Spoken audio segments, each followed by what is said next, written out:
નમસ્કાર, મનોમંથન ન્યૂઝમાં આપનું સ્વાગત છે. કાલસર મુકામે આદિવાસી યુવા સમિતિ ઝોન 3ની મિટિંગ યોજાઈ. આજરોજ ઘોગંબા તાલુકાના કાલસર મુકામે આદિવાસી યુવા સમિતિ ઝોન 3ની ખાસ મિટિંગ યોજાઈ હતી. સમાવેશ થતા વિવિધ ગામો જેવા કે ચેલાવાડા, કાલસર, તરિયાવેરી, ઘોગંબા, ગોઠ, સવાપુરા, ખરકડી, ભાણપુરા, રંજીતનગર, બોરિયાના કાર્યકરો, આગેવાનો અને વડીલો તથા બાળકો ખૂબ મોટી સંખ્યામાં ઉપસ્થિત રહ્યા હતા. મીટિંગમાં મુખ્ય વક્તા તરીકે મગનભાઈ રાઠવા, જીમાભાઈ, આદિવાસી યુવા સમિતિના પ્રમુખ મહેન્દ્રભાઈ, આદિવાસી યુવા સમિતિના સંયોજક વિજયભાઈ વગેરે આદિવાસી યુવા સમિતિની કાર્યપ્રણાલી અને લોકોને સેવાઓના કરેલ કાર્યો તથા આદિવાસી સમાજની સમસ્યાઓ અને તેને નિવારણ, ઉપયોગ તથા અન્યાય અને શોષણખોરી એકજૂથ થઈ હકની લડાઈ લડી લેવા હાકલ કરી હતી.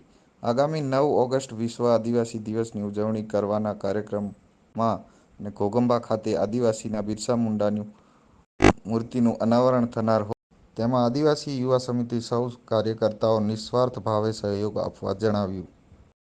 મહેન્દ્રભાઈ એટલે કે પ્રમુખ બે જણા વેચાઈશું.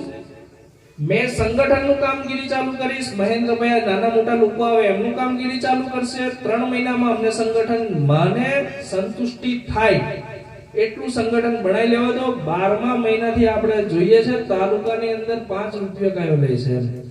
અમને ખાલી 3 મહિના આપી દો. એની પછી તમારી જોડે કોઈ 5 રૂપિયા લે, મામલતદાર મેં જાતિનો દાખલો કાઢવા કાતે કરવા તરી રૂપિયા લે, આપણે જોઈએ છે કયો લે છે. એમ માંગે રે શરત મારી દો, એમ નહીં માંગવા દઈએ. પણ એની માટે તમારા લોકોને બી અમને જરૂર પડશે. કેવી રીતે જરૂર પડશે? ધારો કે આ કાકાને દાખલો કઢાવવાનો થયો, કાકો જાતે ગયો અને એની જોડે 30 રૂપિયા લઈ લીધા, તો અમને એવું ના કહેવાય, અમારી પર આરોપ એવો ના લગાવાય કે ભાઈ ટંકો પણ લે જ છે.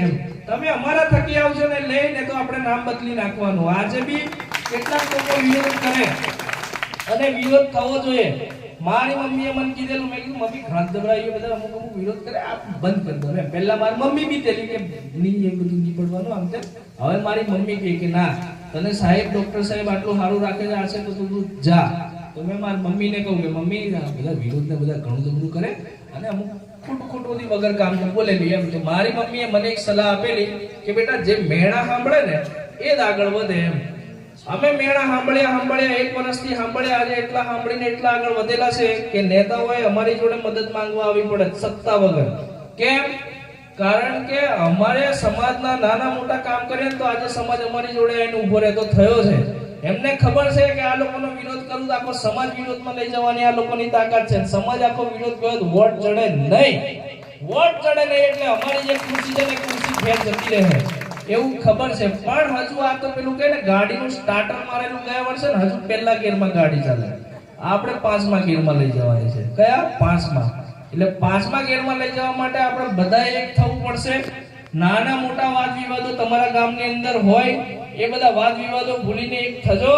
અને કોઈ કહે કે ભાઈ આદિવાસી સમાજ કેવો હતો, કેવું છે ઘોગંબા તાલુકા જેવો એમ, એ રીતે આપણે આપણા સમાજની એકતા કરવાની છે. વરસાદ ચાલુ થઈ જાવ પાછું જવાનું ધનોડ એટલે કહેવા માંડી જાય તું ભેગો થતો ઉપર એટલે અહીંયા મારા વાણીને વિરામ આલું. 9 ઓગસ્ટે મળીએ. રામ રામ.